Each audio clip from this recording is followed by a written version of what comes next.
Hello, and a very warm welcome to Sharper Place Messaging, Stronger Growth Outcomes, a GC Insight webinar exploring all things place and investment promotion as we build up to UK REIF next week. It's great to see a really diverse audience here today from right across the UK and abroad too. You're very welcome wherever you're joining us from. I'm Nathan Shoesmith, consultant at GC Insight and Data Insights Analysis Lead. I'm coming to you live from Manchester, a city that has regularly been making the news for strengths in inward investment, major events, tourism, and much more. And we've got a fantastic lineup of waiting in the wings to talk to you and provide perspectives from across the UK and abroad as well. A reminder that you can get involved in today's conversation. You can join the conversation on LinkedIn, follow us at GC Insight, and you can also ask questions to our panel throughout today's session using the Q&A function on your screen. Today's webinar is looking at how places can effectively position themselves in a crowded, fast-changing landscape, and how data and sector insight is really key to that and can help sharpen those stories. It's a timely conversation as many of us are preparing for UK REIF next week. It's a conference that's grown massively over the past few years, and there's going to be a lot of conversations taking place there. Even if you're not attending though, it's a great opportunity to engage in this session and take practical insights forward for your place. One thing UK REIF makes clear every year is that ambitions across UK cities and regions is incredibly high, and the competition for attention and investment is really high as well. Now it takes a range of evidence, tools and messaging, and areas need to show how they are unique. Use that latest evidence and predictive insights to understand their place and drive future growth. At national level, there's a lot happening and some positive signs in the sector as we approach halfway through 2026. Despite global uncertainty, the UK is continuing to do particularly well on the inward investment front. So in 2024, the UK attracted over 850 FDI projects. That was making the UK Europe's second best performing country for attracting inward investment, according to the EY UK Attractiveness Survey. And that survey highlighted that regions outside of London, including the North West, West Midlands and Scotland, performed well across a range of sectors. And we're going to be looking at the importance of sector ecosystems to place messaging shortly. At the same time, the visitor economy has rebounded strongly post-COVID, and while there are many concerns at the moment about hospitality and economic policy and how that might impact this, there has been growth in visitors over recent times.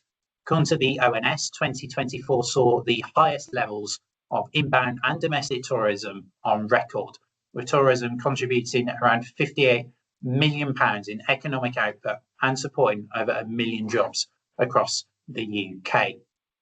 Today, places are being assessed on a variety of metrics and as places to visit, invest, work, and increasingly live flexibly. And that presents us a range of challenges and opportunities. So flexible hybrid working has really changed the way that people work and invest in places. Both people and companies are looking for quality of life, culture, and access to blue and green spaces much more. Visitor trends have also evolved, whether that's looking at things like adventure tourism or distinctive culture. There's a whole range of different trends, and keeping that place messaging up to date is really important. A challenge is that sometimes that messaging hasn't caught up with some of those changing trends. And today, we're going to be looking at the need to move beyond some of those more generic narratives for places, how to promote investment propositions that explore the why now and why this place, and how destination messaging can effectively target investors, talent, and visitors, audiences that often overlap. Now, some places are already doing that really well, and we're going to be hearing about some of them today. Quite often what they do is really communicate the sectors that matter most to them. They connect their investment opportunities to plans around skills, labour markets and their supply chains. And they back up those stories with credible, accessible and data-led evidence. And events like UK REEF, where there's lots of conversations, lots of comparisons, and very little time to focus on specific things, it's really key that all that messaging is really clear and up to date. If you're not familiar with us here at GC Insight, we are the UK's largest profit for purpose social enterprise providing economic advice and analysis. We provide evidence, analysis tools and know-how that help our clients make a bigger positive impact. We're a social enterprise, part of the growth company. We support destinations to thrive in a variety of ways, supporting the development of destination management structures, investment prospectuses, sector studies, for example, using our Growth Lab tool, a tool that can also be used to help places stand out from the crowd, to identify businesses that are likely to grow, and looking at international links to help boost inward investment and track businesses supporting account management. If you're at UK REEF next week or you're interested to find out more about us, please do give us a shout. You can get in touch after this session on email, or you can connect with any of our team that are attending on LinkedIn, and we'd love to catch up with you. Now, I'm pleased to introduce our chair for today's panel. Carolyn Turnbull has worked in economic development for over 17 years, a really skilled project manager with extensive project experience and collaborating with clients across a whole range of areas, including in destination development, business growth, innovation, town centres and more. So I'm now going to hand over to Carolyn, and we'll be learning much about place messaging right across the UK and beyond. Over to you, Carolyn. Thanks, Nathan. Thanks for setting the scene for today's conversation. As Nathan mentioned, I'm Carolyn Turnbull. I'm an Associate Director at GC Insight, and I'm really looking forward to the discussion today, and in particular hearing the insights and experiences of our panel members on place messaging and investment. So with that in mind, joining us today, we have Adam Breeze, founder of Breeze Strategy.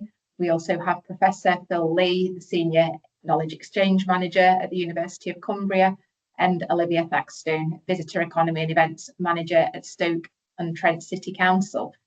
So just going to, in the first instance, invite each of those to introduce themselves, tell you a bit about the work that they do. Adam, did you want to kick off?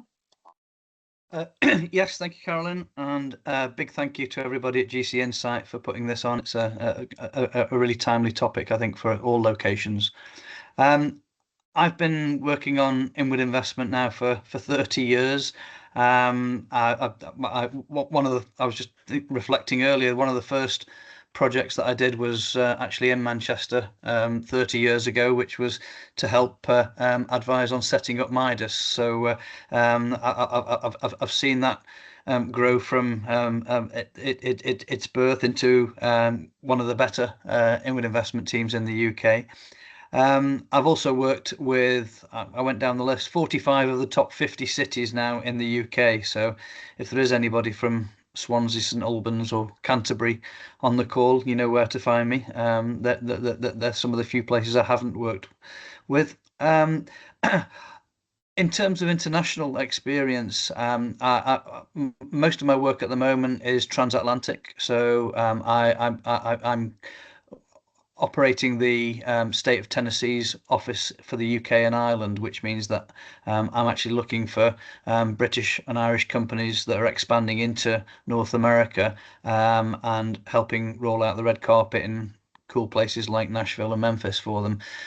So that means that I'm actually speaking to companies as you are on a day-to-day basis, finding out what their growth pains are and what they're looking for in a location and how we can actually attract them. So hopefully we can share some of that insight through the call today. Great, thank you. That's great, Adam. Thanks. Philip, would you like to go next?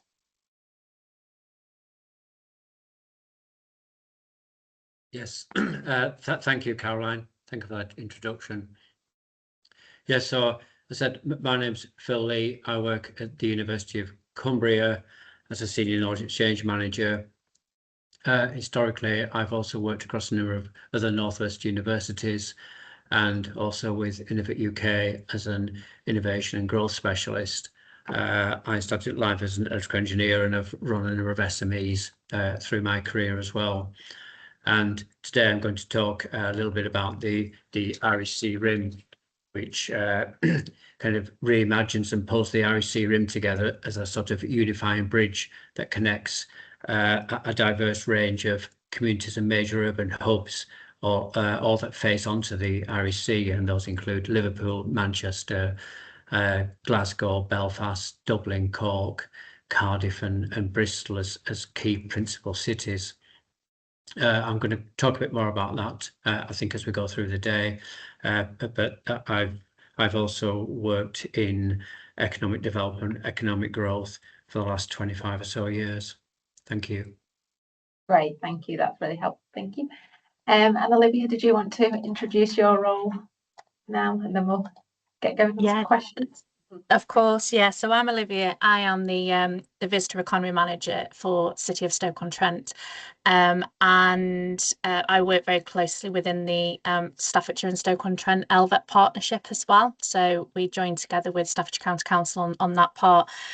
In terms of sort of my experience within placemaking, and in particular international, prior to my role here, which I've been in for about 18 months now, I was at World of Wedgwood, which is a destination in Stoke-on-Trent that has the V&A Wedgwood collection and also houses the Wedgwood factory, so very much based in ceramics, but led on an international strategy there, analysing our audience, where people were coming from, and we were hit very sort of heavily after COVID, because prior to COVID we were focusing on a Japanese market which didn't recover as quickly as we'd liked, so it then meant our international audiences weren't recovering as well. So we really kind of stripped it back and developed a new strategy which was very interesting, targeting the US and the Chinese market.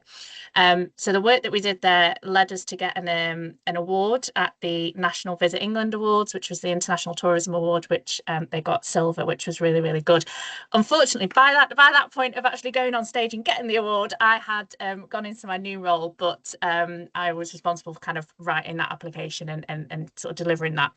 So here today to kind of impart that knowledge and also that placemaking. In particular, we've done some campaigns within Staffordshire and Stoke-on-Trent as well in the last 12 months, which again will come out no doubt within the questions that will follow. So looking forward to sharing those.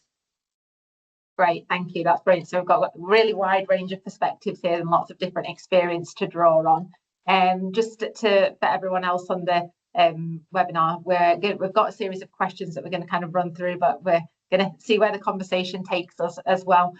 So just to kick off, in terms of Adam, we wondered about your experience supporting inward investment across different countries. Where do you see the greatest opportunities for UK cities and regions to enhance their place messaging when compared with some of the leading global competitors?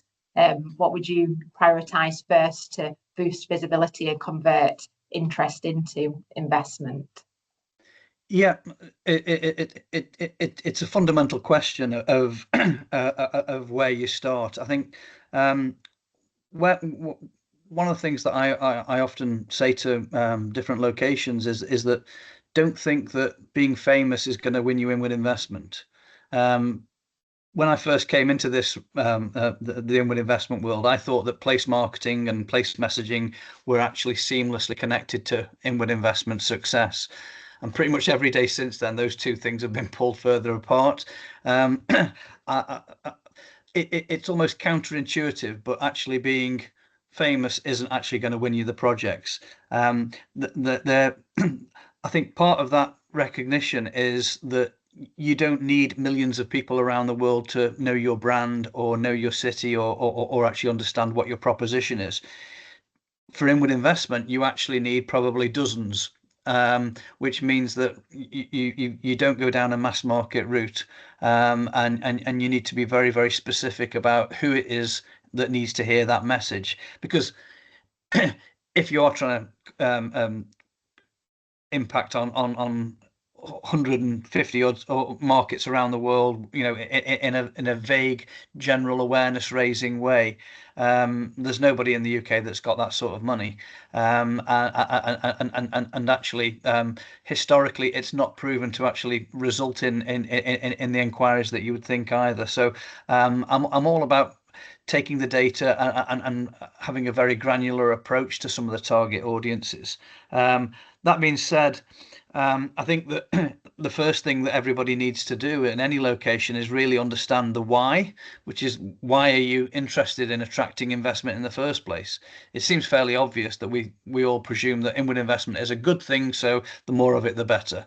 But I think unless you actually sit down and go through the specific reasons of what you want inward investment to do for your location, you're going to be far too vague in the marketplace. And for some areas, it might be just, yes, we need more jobs. For some areas, it'll mean we need better jobs or specific new skills. It could be particularly sector development. It might be catching up with other people. It might be a real estate play where you've got huge tracts of land that you want to develop. I started listing all of those things down a few months ago, and came to about 25, 26 different things that you could actually hang your hat on and say, this is why we want foreign direct investment. Once you've identified the why, you've really got to understand your product. And too many locations wade into the international market without fully understanding exactly what they've got at home. And this recognition that inward investment begins at home, it is something that's borne out whether you look at the importance of investor development and expansion of existing companies on your patch, or whether you look at the importance of actually improving the product that you've got before marketing. Everybody rushes to the marketing bit, but actually doing some product development, making sure you've got the right site, making sure you've got the right talent and skills is something that comes first. So yeah, my main advice of what to do first is really have a look inwardly. So inward investment starts at home. Great, that's really useful and practical advice, I think. And I think that challenge probably increases when you're working with potentially with multiple areas, and trying to bring together that message for areas. Phil, we were wondering if, given your sort of experience of connecting universities, SMEs and public investment, and leading across borders economic engines models, if you had any sort of 2 or 3 practical building blocks that you'd put in place to help with aligning place messaging across multiple areas, so it's consistent enough to attract investors but still authentic to each place's offer. Yeah, thank you, Caroline. Yes, well, I think that we can look at the RSC RIM, we can look at a number of avenues here, but the RSC RIM has been developing a model that looks to amplify, connect and bridge. And while a lot of areas have strengths such as Liverpool, where it might have advanced manufacturing and maritime, and shipbuilding in Belfast, and the Isle of Man, other opportunities, it's really how can we bring those all together? And I think what we've done as well is looked at opportunities and projects through things like what we call the REC land bridge. And this is looking at the potential to look at bonded secure containers from mainland Europe into Ireland. And for example, 80% of freight into Ireland goes through Dublin Port. And at the moment, it's got some challenges around Brexit and regulatory frameworks, and the potential of using the UK as a land bridge. It is used, it does happen, but it can be improved and it can be integrated much better. So that's one project's been looked at around that. But I would say if you look at examples, you know, closer to home in Cumbria, where I am here at the University of Cumbria, Workington and Workington Port has logistics, it's got energy hub support. Barrow's got a lot of advanced manufacturing and defence, for example. The Lake District, and we mentioned the visitor economy before, so we've got a huge amount of tourism, the visitor economy, natural capital and well-being there. And it's sometimes about mapping the assets that you've got. Some of those building blocks can be mapping the assets that you've got in a region if you want to create them into some form of cluster. And one of the other projects and things I'm involved with is something called the ElecTech Innovation Cluster that's around Morecambe Bay and South Lakes. And that's sent out of Lancaster, but goes right around to Barrow. And for example, here at the University of Cumbria, we've just opened a new engineering campus in Barron-Furness next to BA Systems. And within that, we've now got almost 40 SMEs working across electronics in that cluster, and how they connect and actually bringing them to the place of the South Lakes and Lancaster is important. And one of the problems and challenges we had was around skills and attracting skilled electronics people into the businesses, and the businesses found they couldn't really grow and they couldn't attract them. There was some crossover between some of the business. So through Manchester Growth Hub, they set up something called Tech Lancaster and did some skills into that, grew that, had 100 people on that course during COVID. And so a lot of it was online, put with Lancaster Open College, and then they created, some of those people set their own business up, some of them jumped into businesses, and out of that we'll be able to grow this cluster.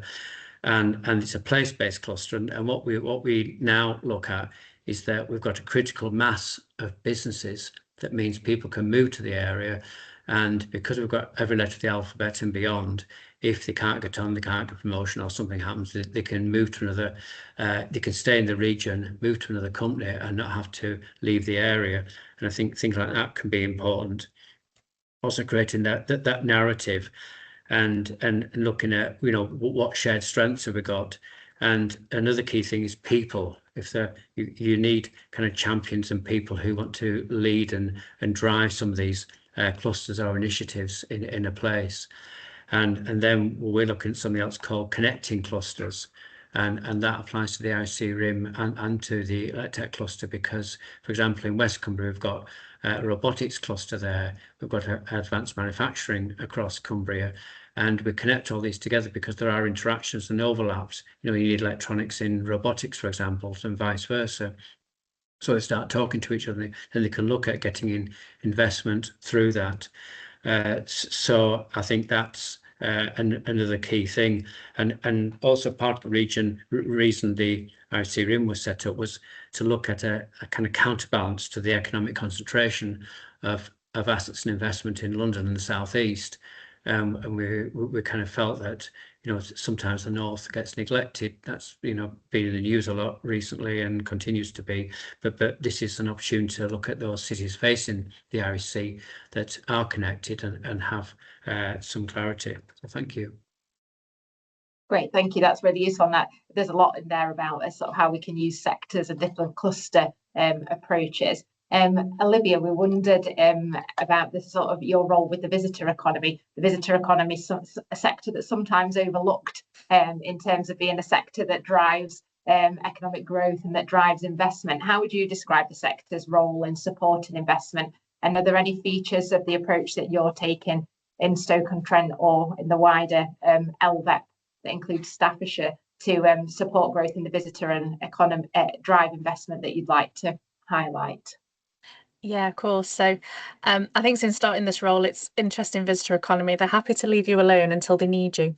And so it's kind of a bit of a, yeah, that's just the fact of life really with that. But in terms of what we're doing in Staffordshire and Stoke, so I can probably just take Stoke as an example first of all. So Stoke-on-Trent is the home of the potteries. It's got the large cluster of ceramic making and advanced ceramics as well. So what we have done in the last couple of years is build on the accreditation of that. And unfortunately, bad press really does damage us. So as industry changes, factories close, and they tend to make the headlines. So that tends to give us a bad reputation, and it damages our place branding, essentially. So what we've done over the last couple of years is really try to build that back up. So we have been awarded in 2024 a World Craft City status for ceramics. So that means that we have been recognised by the World Craft Council that we have specialised industry of ceramics in Stoke-on-Trent. And then later on this year, we're going to also apply for a UNESCO ceramic city, UNESCO Creative Cities application as well. So we're really trying to build that national and international awareness of what we have in the city, the skills, the attractions, but also that investment as well. We've got some of the biggest ceramic manufacturers that you've never even heard of because they're just doing such good things, but they make things for spaceships, or they make things, you know, they just don't make your pots and plates that go on your table. So that's Stoke-on-Trent. But then within the Staffordshire area, in terms of kind of raising its profile, we recently undertook a destination management plan, which GC Insights did for us. And that was a really interesting piece of work because, as Adam was saying, it's like really understanding what you've got at home before you start telling people about it. So it made us do an exercise of that asset mapping. What have we got in the area? What can we shout about? And we understood that we had a massive amount of, well, a big cluster of theme parks and family-friendly attractions. We've got Alton Towers, Drayton Manor, Waterworld, some of the biggest sort of family-friendly attractions in the UK, and they're all in Staffordshire.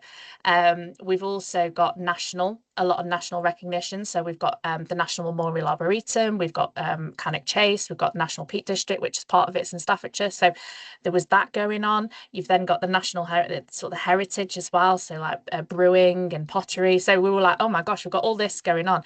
But when we did a bit of audience research on how many people know where Staffordshire is, it was like 25% of people could tell you where Staffordshire was, and which was shocking.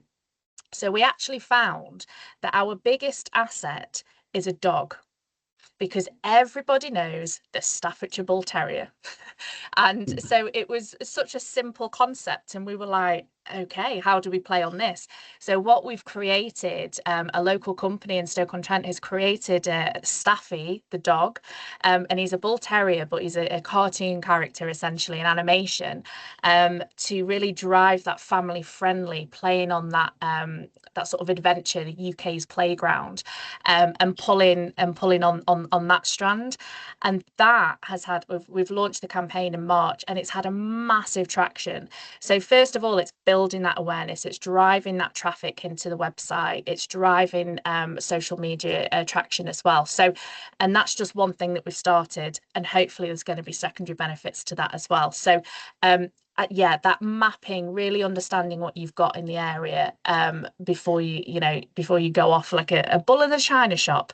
We could use that analogy. So yeah, that's what we've been working on over the last few months.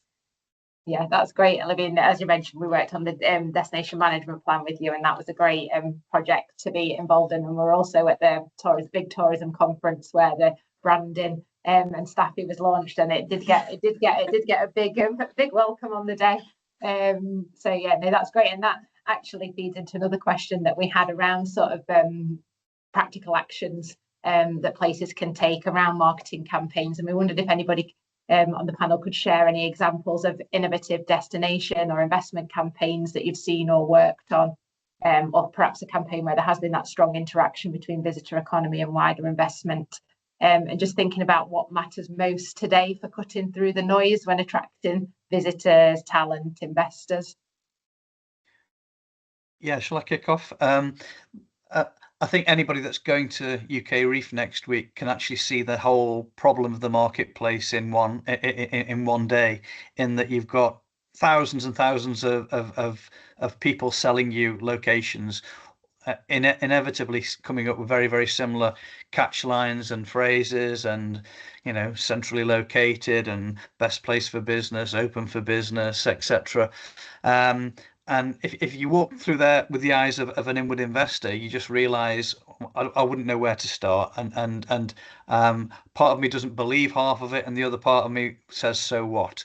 So I think that what you've got to do is really find ways of connecting with people, perhaps away from the MIPIMs and the UK reefs. I know it's not the right message the week before UK reef. Now so many people have spent their money on it, but maybe next year think about it. One example that I've quite liked, that I've been working on for the last couple of years, is a partnership between West Yorkshire and Nashville. Both cities, based Leeds city region and Greater Nashville, both with huge health tech credentials. Leeds have got all sorts of NHS Digital and NHS Access points within their city, and obviously major teaching hospitals and some great accelerators and incubation space. Nashville is not widely known, but it is the absolute epicenter of health services in America.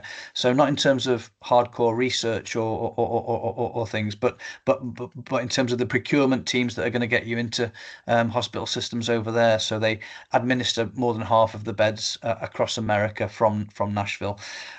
So what we've done is basically had a MOU between both mayors, but that's just the window dressing, really. We've pulled together the West Yorkshire Combined Authority together with Nashville Chamber. They're sort of oppos on the other side.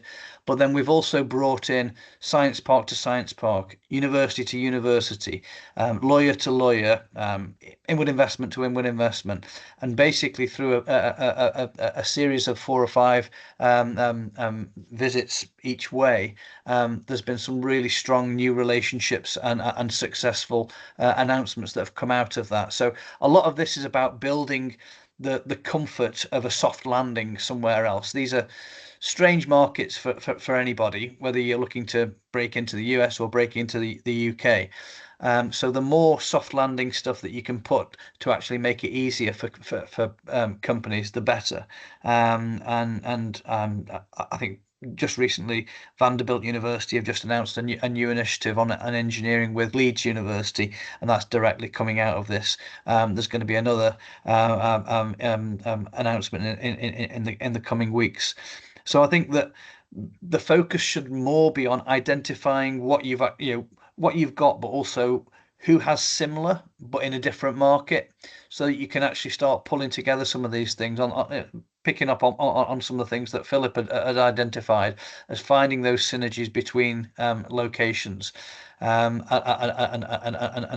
making sure that there's sort of meaningful interaction.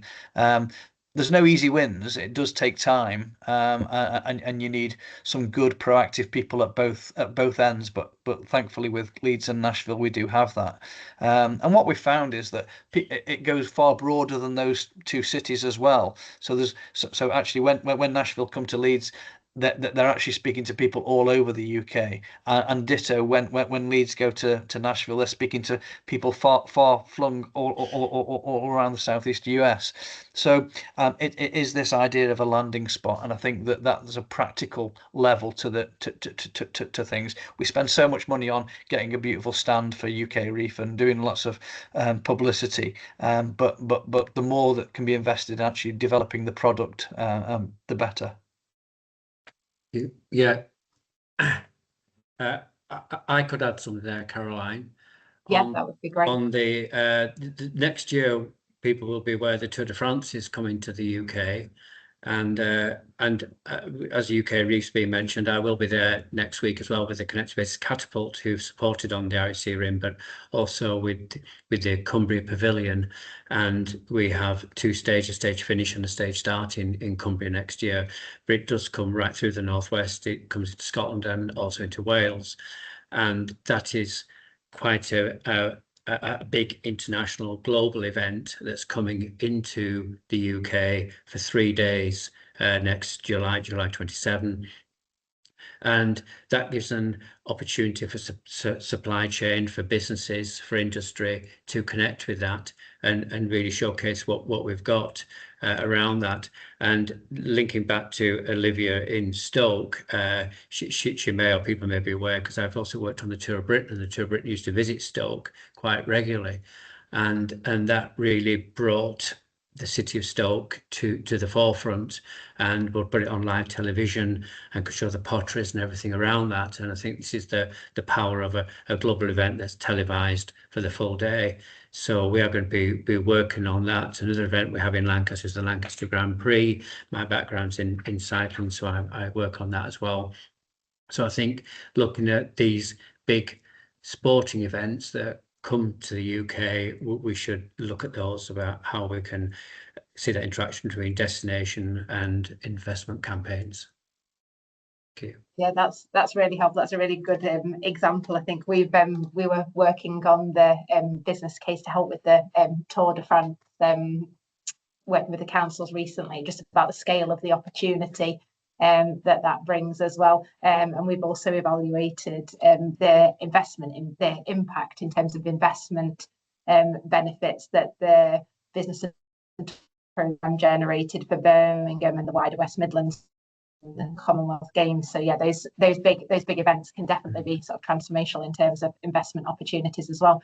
I think across a lot of what you've been saying, there's lots of people involved, isn't there, in inward investment and the propositions of bringing those together. So just in terms of, from a practical perspective, what would you say good looks like in terms of practice for governance and delivery? Who needs to take on place messaging day to day?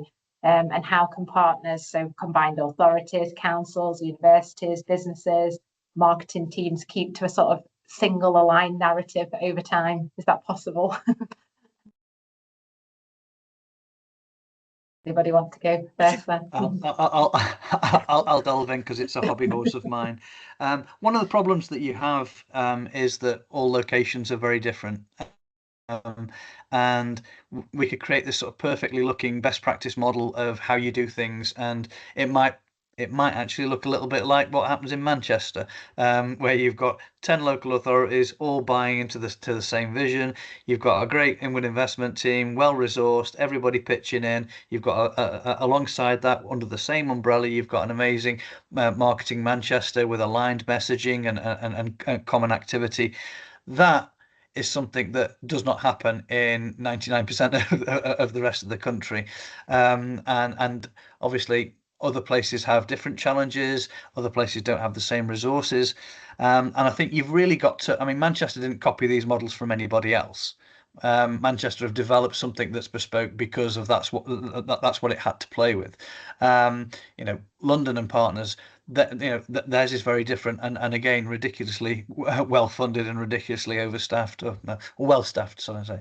And then you look at other parts of the country where often there's either one or less than one person working on inward investment. And these aren't in small villages or rural areas.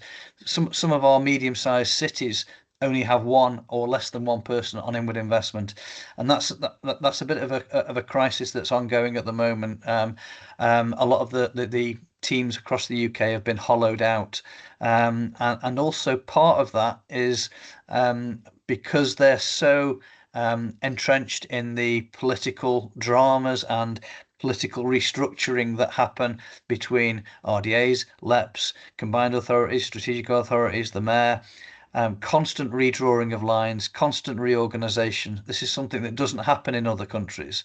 I can look back at 30 years ago, and the same structures are there in Germany, in France, in Ireland, in the US. And we just have this mentality of constantly changing the name of the organization, changing the structures, and moving the geography. So that's just more of a moan than a practical answer, I'm aware. But I think that within all of that, there has to be a massively more important role for the business community, and particularly for chambers of commerce. I think they're the biggest secret strength that we have. Most of them are 150 years old. It's a brand that is well known. If you go into Ecuador tomorrow, you know that the Ecuador Chamber of Commerce is the place that's going to give you some business advice, and in most cases also does the inward investment for those locations. And I think that we've been too quick to create new models which are outside of the chambers and the existing business ecosystem. So yeah, I'd say it's always a collaborative thing, but it's wherever the money comes from. So I think that at the moment, too much of it is almost 100% publicly funded, and that's not sustainable. And that's not a model that you find other places. Even France, that the French Inward Investment Agency at a national level is 40% and private funded. Ours is currently 0. So I think that we can actually improve a lot there. Thanks, that's really useful insights, and I think those international comparators really help there to show the differences between how we approach this in the UK and elsewhere. Olivia, Phil, is there anything you'd like to add on that point? Yeah, I was quite interested in what Adam was saying, because Stoke-on-Trent is one of those councils where there's 0.5 of an inward investment officer, and with it, and it's like the 13th biggest city, I think, in the UK. So it's kind of or England. So, but unfortunately, we're also the 14th most deprived city in the UK. So our funding, it will go to the residents. It will go to what is needed on the ground, quite rightly, but other functions such as visitor economy and inward investment do get sort of lost a little bit along the way. So it's kind of like, how do we drive that awareness that it is important, and it is a pressure within the economic development team. But what we've done is we've partnered very heavily with Staffordshire County Council. So we go at it as a sort of a force majeure. Like we take both of the areas, the city and the county, as a joint collective. So it's that collaboration, it's building up that partnership, and I think we all sort of compare ourselves to Marketing Manchester, and Manchester, they do a cracking job and they've nailed it, and they've and we kind of look at their model and think, oh, can that work here, and what's best practice. I think as well, it's looking at those outlets of what people respond to best. And I could use myself as an example in that. So, we have a Stoke-on-Trent central comms team that operates the City of Stoke-on-Trent social media. But then I also operate the Visit Stoke-on-Trent social media. And if we were to post the exact same post, audiences react to it totally different, because they're both funded by the City of Stoke-on-Trent Council, but it's the way people see it. So I think it's really sort of analysing those assets that you've got, analysing those brands that you might look after, and it's complex. The landscape becomes complex with those different brands. You might have like Invest Stoke-on-Trent, Visit Stoke-on-Trent, so, and it just gets really like, what do I go to for what? So it's really understanding those channels and who those audiences are, and making sure that those audiences are engaging with you right and in the right way. So that would be kind of my advice, is don't try and muddy the water with too many same messages going out on the same platforms. It needs to be relevant for that audience. Great, that's really helpful. Thank you. That's really helpful. I've just been reminded to remind everyone that we are going to do some Q&A. So if anybody would like to submit some questions, we've got about 15 minutes left on the webinar. We've got a couple more questions that we can run through here, and then if anybody would like to submit a question, we'll ask those to the panel as well. Just building on what you were saying a second ago, Olivia, about that tailoring of social media, and how you tap into different audiences. I guess there's a role for sort of data and information to play in informing inward investment strategies, whether that be a large scale strategy or social media strategies. So just I guess a kind of question around what the role is of having up-to-date data, robust information to support decision making and growth.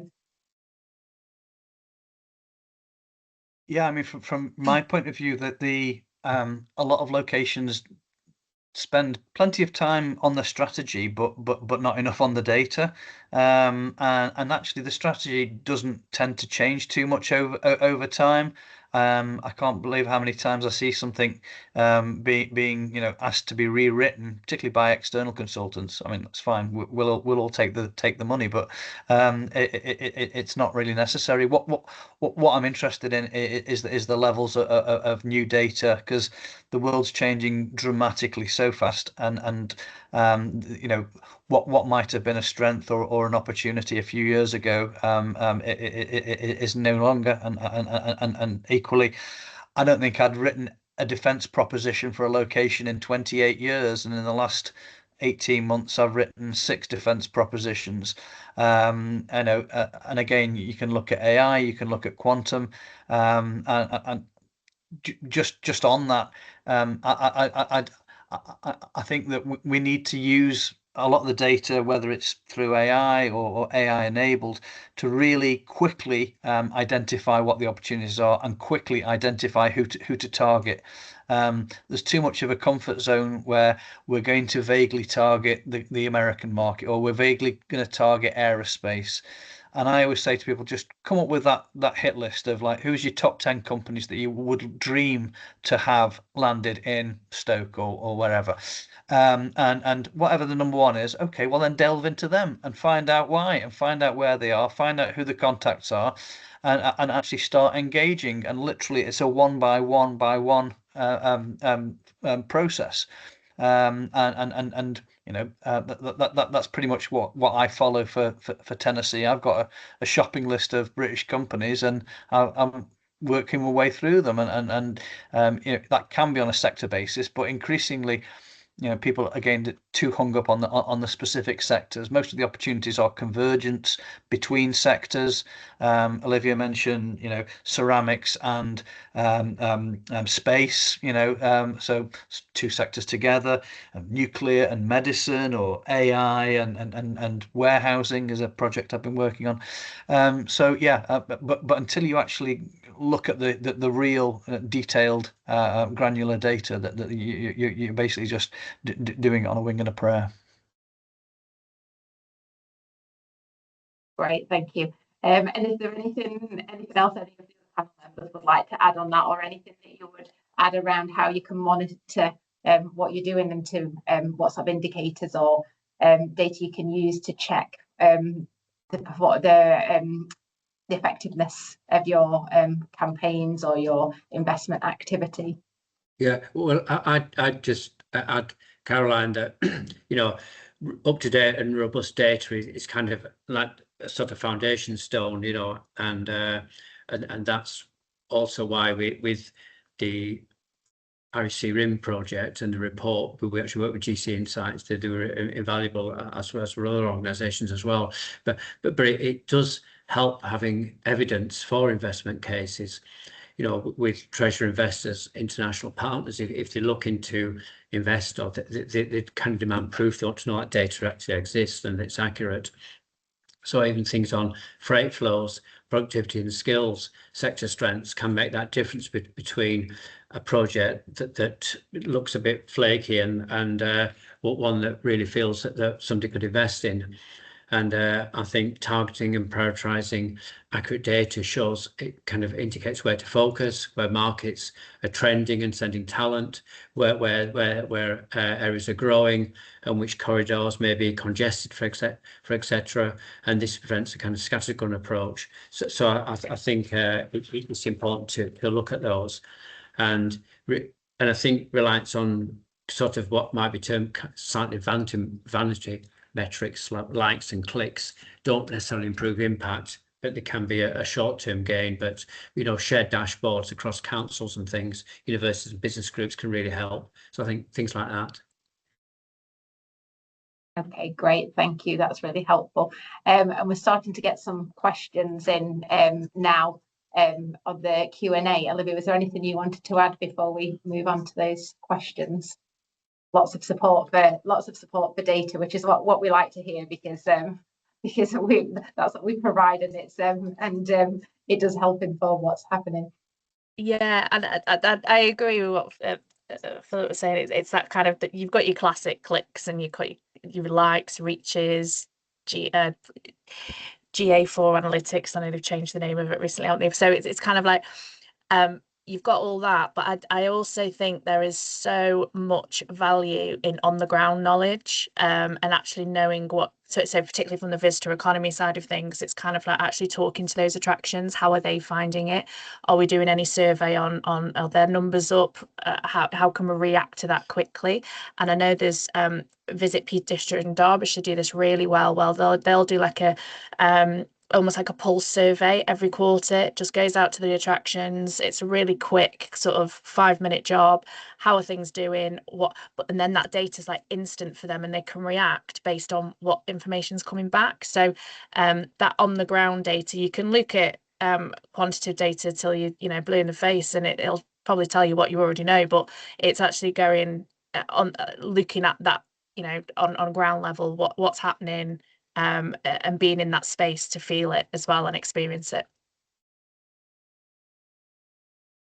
Okay, great, thanks, Olivia. And I think actually you've started to potentially answer one of the questions that's just in now, which I'm leaning over to have a look at because I'm on a separate screen. But one of the questions that came in, his anonymous question, is how do places move away from a copy and paste mentality of what works in other places?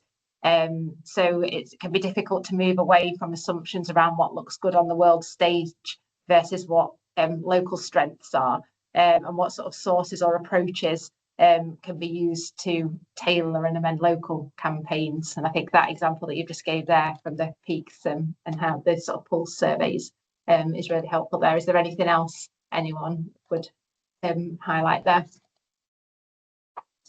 I just want to throw in that whether it's visitor attraction or inward investment, they're obviously two quite different markets, and one's sort of more B2C and one's B2B, and the actual the different in values between £100 at Alton Towers and obviously aggregated up is amazing, but then with inward investment you're really looking at that one decision which could be £10 million factory, and I think that what cuts through more than anything isn't your marketing or your messaging, isn't the structure of how you are or even how you collaborate. They're all important, but the thing that cuts through is actually having really brilliant people doing it.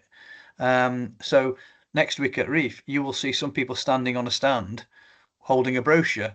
You'll see others that are leaving their stand and actually networking with key advisors, or they'll have done 4 weeks of data work and deep dive into who's going to be there, with targets already lined up and meetings already set up.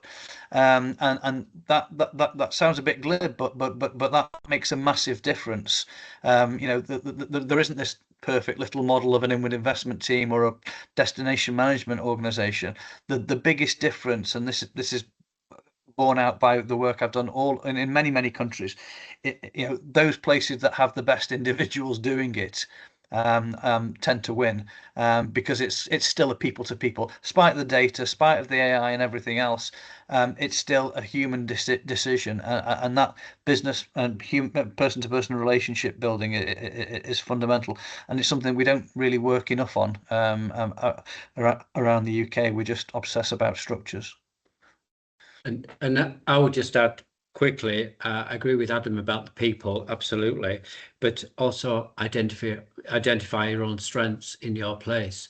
So, for example, when I mentioned the ElecTech cluster earlier, that's electronics in the Lancaster Morecambe Bay area, is build on that. So find out what you're good at, what you've got, and then find the people to support and drive it. Right, thank you. That's really helpful. So we just had one more question, I think, that we were going to look at, which we just pull it up on the screen now, just for a really quick response before I hand back to Nathan, who's just going to quickly round up the session. So one of the questions is, what's one of those common mistakes that places make when developing international messaging or inward investment campaigns, and how can they avoid it? If anybody wants to go first there. I think the one thing is the presumption that the people that you're trying to target know who you are, know where you are, and actually care about you at all. We really look through our own individual navel gazing lens, and then the minute you translate that to the other side of the world, you realise how tiny even the UK is, let alone Stoke or Cumbria. I agree. Yeah, I think particularly when I was doing my work in China with Wedgwood, it was at first they were like, "Oh, what's Wedgwood?" And then I had to go away and go, "Well, actually, there's 32 stores in Wedgwood. We're in Beijing, we're in Chengdu, we're in, and really sort of nail it down and then they were like, "Oh, okay, there's a reason why you want to attract visitors from China to and convert them into visitors to the UK." So it's finding that hook, it's finding that relevance. There's nothing worse than putting a message. I mean, it's the same, it's basic branding, identity and brand marketing, isn't it? It's find that relevance and make it relevant to who you're talking to. And I think that's where Adam's talking about, those connections. You've got to have a conversation to make that connection. They're the only way, and that is people driven. As much as AI could, write an email for you, there's nothing better than actually just talking to people and making that connection and building that brand identity. Great, thank you. I think it's great to hear so much around the sort of people-driven side of things at the moment. There's so much noise around the sort of AI aspects of what we're doing. So it's great to hear that the sort of focus and the benefits of that people to person approach. Nathan, did you want to come back in to round up the session? A huge thank you to all of our panel speakers today, and also to those who've asked questions and answers. We really enjoyed the discussion. I hope everyone else has as well. Thank you, Carolyn. Yeah, it's been a really interesting conversation.